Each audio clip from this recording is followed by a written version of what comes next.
Maayong hapon, nasab ka na itong tanan, mga kaigsunan, mga kahigalaan. Nining hapon nun na usab, sa gihapon, naanapuntay kahigayunan alang sa tuon sa iyang mga pulong, sa Diyos nun nga mga pulong, diin sa gihapon, ato kining kapamalandungan samtang aduna pa'y panahon mga kaigsunan. Maghisgot karon nga dinhis balang kasulatan kining kahimtang sa kamatayon sa tao. Kay musugutag sa dili mga kaigsunan, mga kahigalaan, dili gayud kapugngan ang kamatayon sa tao. Mao hinungdan nga ato ning hisgutan unsa man joy paglaom luyo sa kamatayon sa tao. Angayan bang kagulan kining kamatayon? So daghan tang mga pangutana diha sa kamatayon sa tao. Ana, ang kamatayon, ang salapi ba makapugong bas kamatayon? So ato gining tun-an mga kahigalaan, mga kaigsunan. Pero sa dili pa ta mutuki dinis bala ang kasulatan karon. Muhangyo ko sa makadiyot nga magampo sa ta alang sa atong pagtahod ngadto sa atong mahal nga makagagahom. Dalaygon maluluyon nga Dios, amahan namo na akas kaytas-an sa mga langit. Amahan, mapasalamaton kami kanimo karong kahaponon sa kahigayunan nga sa gihapon. Makahimo kami amahan sa pagtuon sa imong mga pulong. Diin luyo diha sa kamatayon, adunay imong mga pasalig nga diin makahatag og pahalipay ngadto sa mga katawhan nga samtang kami magapamalandong sa imong mga pulong. Hinaot pa o Dios nga ang imong mga pulong amo kining mabatnan nga makahatag kalig-on sa among pagtuo ug makahatag diha kanimo sa makugihon nga pagpangalagad. Ug salamat kayo ug pasaylo ami amahan sa tanan namong mga kalapasan aron takos kami karon sa pagpamalandong sa imong mga pulong. Amo kining pagadawaton pinagi sa ngalan ni Ginoong Hesus nga manluluwas. Amen. So mao ni karon mga kahigalaan, mga kaigsunan nga ato yung tun-an sa makadiyot kining mga pulong sa Dios nga diin diha sa kanaang kahimtang sa kamatayon ngadto sa tao. Ang kamatayon mga kaigsunan, dili gyud ni siya mopili og kahimtang sa tao. Di gyud ni mopili og kahimtang sa tao. Nganuman kay ang kamatayon naani halus sa tanang dapit. Naigiingon diha sa Jeremias 9:21, ang kamatayon musulod diha sa atambuanan sa atong balay. Musulod ngadto sa mga palasyo, bisan pa di ay sa pobre nga panimalay. Musulod jud ang kamatayon, bisan pa ni adtong harianon nga kanang panimalay. Musulod ang kamatayon. Og unya muputol bisan pa diha sa mga kalakinan, diha sa kadalanan, bisan pa diha niana.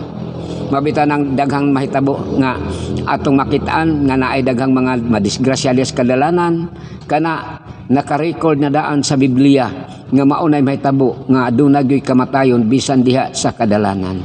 Muna nga di gyud nato masupak ang balaang kasulatan nga nagsaysay na daan nga iyon ana ang tao gyud mamatay gyud diha, aduna gyoy kamatayon. Muna siya. Muna nga, ang importante sa tao, samtang buhi pa siya, mangandam na daan diha sa iyang kamatayon. Unsay andamon, ayaw pangandam og bugas, ayaw pangandam og salapi, nga kanang alang nga ato ikatunol ngadto sa Dios. Kundili, ang atong andamon, kinigyong matinud-anon nga pagkinabuhi, ngadto sa atong mga mahal nga makagagahom, samtang aduna pay panahon. Yun ana mga kaigsunan. Nga naman, ang kamatayon di gyud na kabalibaran sa tao. Kay ang Hebrehanon kapitulo 9 bersikulo 27 gibuta na sa Dios nga ang tao mamatay sa makausara ug tapos ni ana mao ang hukom. Naay libro nga akong nabasa nga kanang naghunahuna ko nga ang tao day pagkanindot unta day tao. Kini ding atong lawas mga kaigsunan murag wala untay gahom ang kamatayon nga muputol ni kay samtang na libro nga akong basa nga ang kini daw atong lawas nagakumpusar ni og 263 ka mga bukog. Unya gibuhatan punta og tinai nga dunay 32 pies o 32 feet ang gitas-on.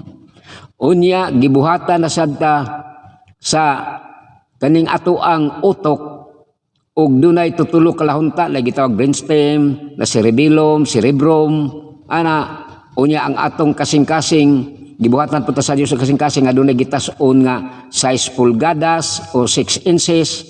Unya ang iyang round dinhi dunay 4 inches. Gipapitik og 70 ka beses matag minuto sa tuyo nga dili gyud unta mamatay. Pero lagi tungod sa kalapasan sa una natong ginikanan, hinungdan nga karon tungod sa kalala sa sala, mudangat na gyud ta sa kamatayon. Pero lagi kay bisag unsaon na to, mudangat man ta sa kamatayon, ang nakanindot lang kay diha sa kamatayon adunay paglaom nga gitanyag sa Dios. Mao na nakanindot nga diha niya na. Mo nga samtang buhi pa kita karon, ang ayan gyud nato nga tukion aron sa ingon ni ana gumuabot man si Mr. Kamatayon, mga higala, mga igsoon, dili bali kay naay pasalig sa Dios sa matag usa ka nato. Naigiingon diha sa Pinadayag 14 bersikulo 13. Ingon ini, dunay Dios nga malipay sa kamatayon sa tao. Naigiingon nga, og nabati ko ang tingog gikan sa langit nga nag-ingon, isulat mo kini, ana, isulat mo kini. Bulahan ang mamatay nga sukad karon, mga matay diha sa Ginoo. Bulahan gyud nga mga sukad karon, mga matay diha sa Ginoo. Oo, bulahan gayod kay sila makapahulay na gikan sa ilang paghago ug ang ilang binuhatan mukuyog man kanila. Mao na nila kanindot nga samtang buhi pa kita karon, kinahanglan magkinabuhi na gyud ta diha sa Dios kay bulahan mamatay ta, ang atong mga binuhatan liha nga gipamuhat nato diha sa pagpahimuot sa Dios, maunay atong madala ngadto sa lubnganan. Muna siya bulahan nan karon kanang giingon bulahan kadtong mamatay das Ginoo, so malipay ang Dios. Manay giingon sa Salmo 116 bersikulo 15, hamili ang kamatayon, hamili ni Hiob sa pagtan-aw ni Huba ang kamatayon sa mga balaan. Mao na nakanindot mga kaigsunan, kanang kamatayon kanang hamili mo na giingon kana ang bililhon kaayo sa Dios ang imong kamatayon. So dunay Dios malipay sa kamatayon sa tao nga naas das pagpangalagad yun sa tinuoray nga pagpangalagad sa Dios.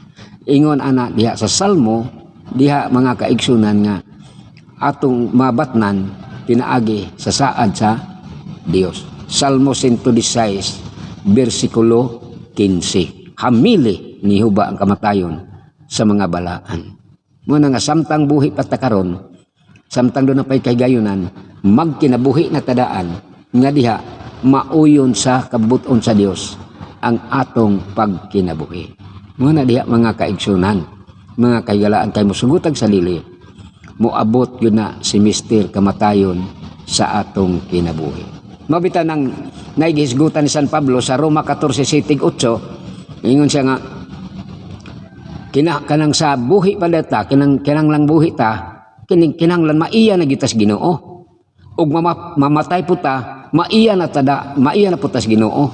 Sa ingon niya na, mabuhi kitag sa mamatay, iya kita sa Dios. Muna'y nakanindot mga kaigsuunan, mga kahigalaan. Nga samtang buhi pa ta, kinahanglan, maato ng itugyan ang atong kaugalingon ngadto sa Dios. Kay bulahan o mamatay ta, iya gyud ta sa Ginoo.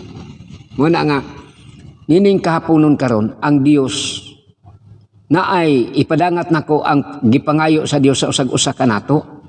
Naigiingon niya sa Proverbio kapitulo 23 bersikulo 26, sa dili pa moabot si Mr. Kamatayon sa atong kinabuhi, nagipangayo ang Dios sa usag-usa kanato. Ingon siya, anako, ihatag kanako ang imong kasing-kasing ug ipahimuot sa imong mga mata ang akong mga dalan. Mo nay nakanindot mga kaigsunan nga Ang Dios nangayo sa usag-usa kanato, gipangayuan ka, gipangayuan ko, nga diin ang iyang gipangayo ang atong kasing-kasing nga ikahatag na unta ngadto ka niya. Samtang buhi pa kita mga kaigsunan. Kay nindot kayo ang kahigayunan nga gihatag sa Dios alang sa usag-usa kanato nga diin makapamalandong ta. Nabitaw giingon sa 1 Corintos 7:21, nag-ingon, ulipon ka na bang daan sa panahon sa pagtawag kanimo. Siya kung ulipon ka naman, ayaw kini igsapayan. Apan kung may kahigayunan man ikaw sa pagpakadawat og kagawasan, pahimusli kini. Kanang pasabot nga kanang ulipon, makasasala na ba daw tang daan sa panahon nga gitawag ta sa Dios. Na kung makasasala naman ta, ayaw ka na igsapayan. Apan kung may kahigayunan man ikaw sa pagpakadawat o kagawasan, pahimusli kini. Mga karong panahon na samtang buhi pa ta mga kaigsunan, normal pa ang atong pangisip, normal pa ang atong kaisipan sa pagpamalandong sa pulong sa Ginoo. Mga pasalig sa Dios nga diin atong malauman, normal pa. Muna nga dihan ana gihatagan tag kahigayunan nga unta ato ning kapamalandungan nga kining atong kasing-kasing ikahatag na ngadto sa Dios, diin siya makita sa Dios nga ang atong kasing-kasing nahatag ato kaniya kay ato magid siyang alagaran sa matinud-anon nga pagpangalagad.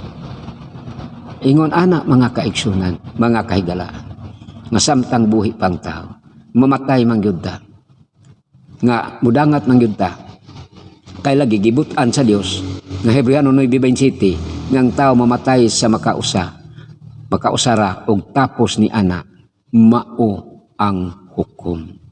So ang atong madala nga tuslubnganan ang ato ragyong mga binuhatan, ingon sa Pinadayag 14 bersikulo 13. Wa gilaing madala nimo, kini ragyong atong binuhatan. Ang nakanindot lang mga kaigsunan kanang pasalig sa Dios nga ang tao once gani nga magkinabuhi ta karon nga naa diha sa Dios, kanang sa Salmo 116:15 nga hamili sa pagtan-aw ni Huba ang kamatayon sa mga balaan, alang sa matinud-anon nga nangalagad sa Dios, kung dangat man ang kamatayon, ang Dios malipay kaniya sa iyang pagtan-aw sa kamatayon sa mga tao nga nagkinabuhi diha sa Dios. Mao na mga kaigsunan, mga kahigalaan, pasalig sa atong mahal nga makagagahom. Nabitaw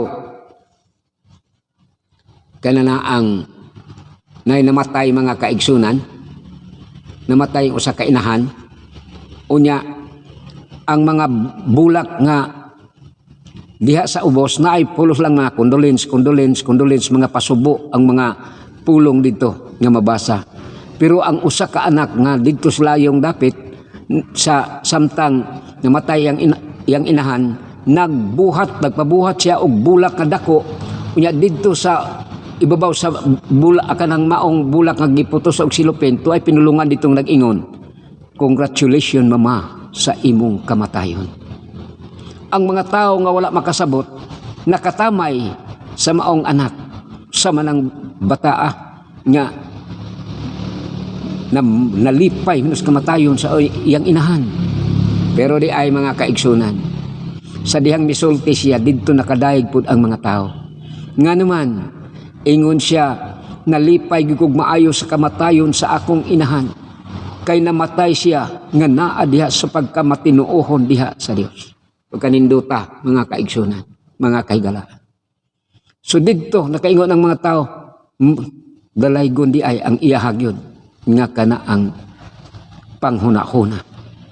Mao na diha magsuna nga kining kamatayon dili gyud ay ni angay ikaguol sa mga tao nga naandam na diha sa kamatayon. Naigiingon bitaw sa Jeremias 22 bersikulo 10, naitambag diha may tungod sa kamatayon. Unsay tambag? Ayaw kamo paghilak mahitungod sa namatay, ni magbakho mahitungod kaniya. Nagpasabot nga dili day pahilakan jud ang kamatayon. Nga naman Kay ang kamatayon musugot sa dili gyud na siya sorpresa ngadto sa tao. Kay matag karon og unya makakita man gyud nga adunay tao mamatay. Ngana siya. Pero nag-ingon lagi dito nga di gyud na pahilakan, pero dito sa una ingon apan maghila ka gayod sa hilabihan mahitungod kaniya nga migikan kay siya dili na mobalik ni makakita pa pag-usab sa yuta niyang natawhan. Nagpasabot di ay nga once nga ang tao ikalubong na kanang ihatod nga tuslubnganan, dili na mo balik pag-usab nganhi sa ibabaw sa yuta nga aron musud-ong pas iyang mga minahal sa kinabuhi. Musud-ong pa ining kalibutan. Kundili tuag na siya sa lubnganan. Nagpaabot sa pagbalik ni Kristo diin magadawat na unya sa ganti sa kinabuhing walay katapusan kung kita karon nahatag na nato ang atong kasing-kasing ngadto sa Dios. Mga lagad ta sa matinud-anon ngadto sa atong mahal nga makagagahom. Muna nga kining kamatayon dili ni siya kakumpiyansahan. Kay ang kamatayon wa ni magpili og kahimtang sa tao og unsay dignidad sa imong pagkatao. Nganuman ang Jeremias mga kaigsunan nagsulti gud diha nga ang kamatayon misulod ngadto sa tambuanan og misulod ngadto sa mga palasyo ana muputol sa mga kinabuhi diha sa kadalanan. Ingon ana mga aksyon bisag asan dapita ang kamatayon musulod yun na. Ang importante lamang samtang buhi ta matag adlaw sa atong pagkinabuhi kita ato yung paningkamutan nga diha na agyud ta sa Ginoo, na atas sa Ginoo. Mo lagi nang giingon sa Roma kapitulo 14 sitig 8 nga sa buhi kita kinahanglan iya na tas Ginoo. Kung mamatay ta iya tas Ginoo. Sa ingon ana mabuhi og sa mamatay ta iya gitas Ginoo. Muna nga samtang buhi ta karon magkinabuhi na ta ingon nga iya tas Ginoo. Kay bulahan mamatay ta way problema kay iya naman tadaan sa Ginoo. Muna siya. Muna nga pagkanindot sa mga saad sa Dios. Dako gyud kaayong paglaom nga gihatag sa Dios. Naay pangutana ni Job. Ang pangutana ni Job nga kaigsunan kuan punta ba kanang inunta makaapil putas pagpamalandong. Naay pangutana ni Job sa Job 14 bersikulo 14. Ingon si Job, kung mamatay ang tao, mabuhi pa ba siya pag-usab? Kung mamatay ba daw ang tao, mabuhi pa ba siya pag-usab? Dunay Kristo nga nagpasalig ni ini. Kining pangutanaha, dunay Kristo nga nagpasalig nga sa Juan 11, versikulo 25-26. Siya tuohi ako ang pagkabanhaw ug ang kinabuhi. Ang nagsalig kanako, bisan siya mamatay, mabuhi siya, ug ang mga buhi, dili nagayod mamatay. Mutuo ba ikaw ni ini? Pagkaninduta. Pasalig ni Krisos, basta lamang kita nagmatinuohon sa Dios, nagmasaligon, insya mamatay man ka. Ingon siya, mamatay man ta. Ang iyang giingon, buhion ta niya pag-usab, ug unya dili nagayod mamatay. Apan kano sa ama ni mahitabo? Mahitabo kini menksyonan, kini nigbalik na ni Kristo. Inigbalik ni Kristo. Anha panimudawata ang saad niya nga kinabuhing walay katapusan. Nga sa ingon ni anak mga kaigsunan, usa ka dakong kalipay nga maunay atong paglaom karon nga magkinabuhi na tadaan di kang Kristo. Kay nga naman, muabot si Mister kamatayon ang atong gibuhat naka-record na daan didto alang kang Kristo nga diin madawata og muganti sa kinabuhing wala nagyoy katapusan. Manay nakanindot mga kaigsunan. Manay nakanindot des kahimtang sa kamatayon. Nga samtang buhi pag kita nagakinahanglan gyud ta og pangalagad sa Dios aron mug kanang pangalagad nga muganti gyud og kinabuhing wala nagyoy katapusan. Mugli pagkaninduta gyud ng pasaliga sa Dios. Muna nga sa inguna na mga kaigsunan nang hinaot ko nga kini mga pasalig sa Dios sa usag-usa kanato nga ato gyud ni siyang mabatnan nga sa ingon ni ana atong maangkon kanang kinabuhing walay katapusan. Si Job, samtang buhi pa si Job mga kaigsunan, gawas ato iyang pangutana kung ang tao mamatay mabuhi ba siya pag-usab. Pero naa siya'y iyahag yung dakong paglaom kanang sa Job 30 versikulo 23 nga matud pa ni Job, nasayod ako, nahibalo ako nga imo akong dad-on ngadto sa kamatayon ug gitudluan ako sa puloy-anan sa mga buhi. Sa buhi pa si Job, mao na iyang paglaom mga kaigsunan, mga kahigalaan, nga nahibalo gid siya nga mudangat gid siya sa kamatayon. Apan ang nakanindot lamang sa iyang paglaom kay lagi iyon siya gitudluan pug kunimo sa puloy-anan sa mga buhi. Nganuman kay once unya nga si Kristo mubalik na ug unya ikaw mubangon gikan sa lubnganan ug unya dalhon ni Kristo ngadto sa puloy-anan, langit ng puloy-anan, diin wala nagyoy katapusan. Mabitaw nang sa Pilipos 3:20 kay kining yuta dili niya tong puloy-anan, lumalangyaw lang ta dinhi ining dapita. Ang matuod nga puloy-anan to agyud sa langit. Muna nga samtang aduna pay panahon kita mamalandong alang sa atong pagkinabuhi karon diha kang Kristo, aron nga sa ingon ni ana mamatay man ta ug sa mabuhi iya gyud ta ni Kristo nga diin muganti sa kinabuhing walay katapusan. Pasalig na ni Kristo sa Juan 11:25 ug 26. Muna mga kaigsunan, samtang buhi pa ta karon, kinahanglan mabatnan gyud nato na kanang kamatayon nga naa sa kadaugan. Munang hamili ni Kristo sa Dios, sa hamili ni Jehova ang kamatayon, matud pa sa Salmo 116:15, ang kamatayon sa mga balaan. Muna siya, muna nga atong gipasalamatan ang Dios sa ingon ana nga mga paglaom alang kanato.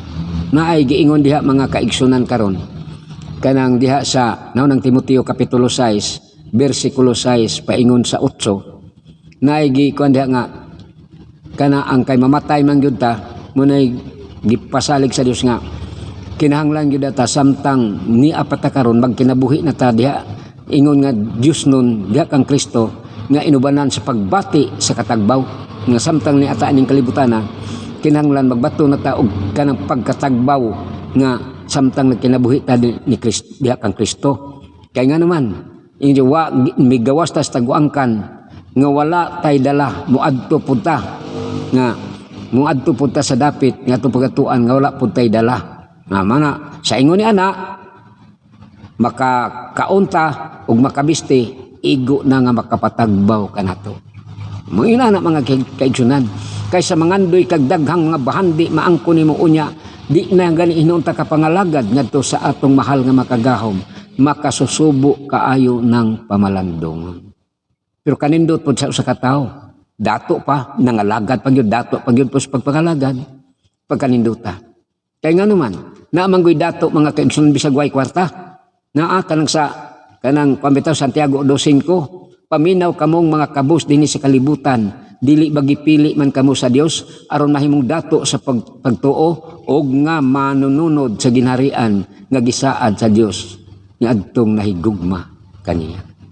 Una, naay way kwarta sa manako, ako'y kwarta, pero ang ako lang nga gipaningkamutan nga mga madato ko diha sa pagtuo unya mahimo kong manununod sa ginharian nga gisaad sa Dios. Manang gilaoman ni Job sa Job nga sinulat Job sa Job 30 versikulo 23, kay nahibalo ako nga imo akong dad-on ngadto sa kamatayon o gitudluan sa puloy-anan sa mga buhi. Muna siya, muna nga mga kahigalaan, mga kaigsunan, usa ka dakong paglaom na alang kanimo kanato nga samtang ni apata karon ining panahon na atong pahimuslan ang pagkinabuhi diha sa pagka-Diyos nun, diha kang Kristo Jesus, aron nga moabot man ang kamatayon nga ato ni siya nga maangkon. Muna siya mga kaigsunan. Naiuban ang kamatayon gipangandaman, mabitan nang nay kuan sila nga ing apply og life insurance kay bulahan og kanang mamatay na ay magasto-gasto na ay magamit okay ra gihapon na unya na uban apil og dayong kay bulahan lagi matay na agyoy magamit ana.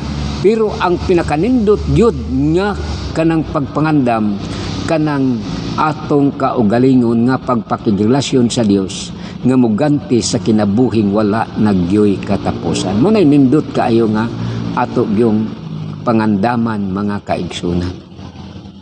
Mo nay nindot gyud kaayo nga samtang buhi pa ta karon mangandam na tang daan kay lagi dunay pasalig ang Dios nga buhi unta niya pag-usab ug dalhon unya didto sa ginharian nga iyang gitagana alang sa puloy-anan sa mga buhi.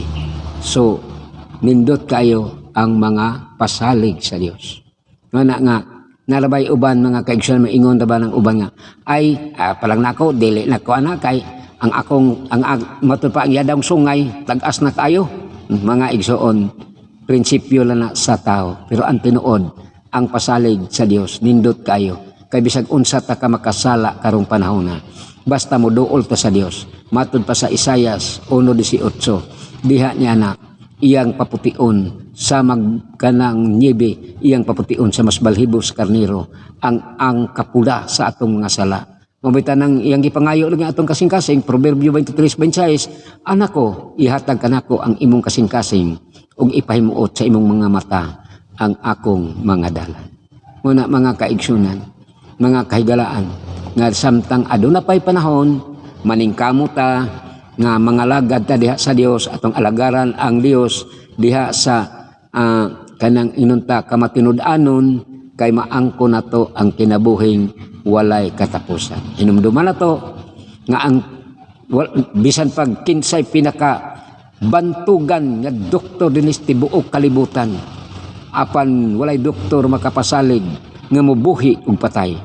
Apan ang Dios nagpasalig si Kristo nga bisan pa kag mamatay buhion ta niya ug unya sa diha nga mabuhi na siya dili ka nagayod mamatay ug ang langit nga puloy-anan tua didto siya makikauban kanato.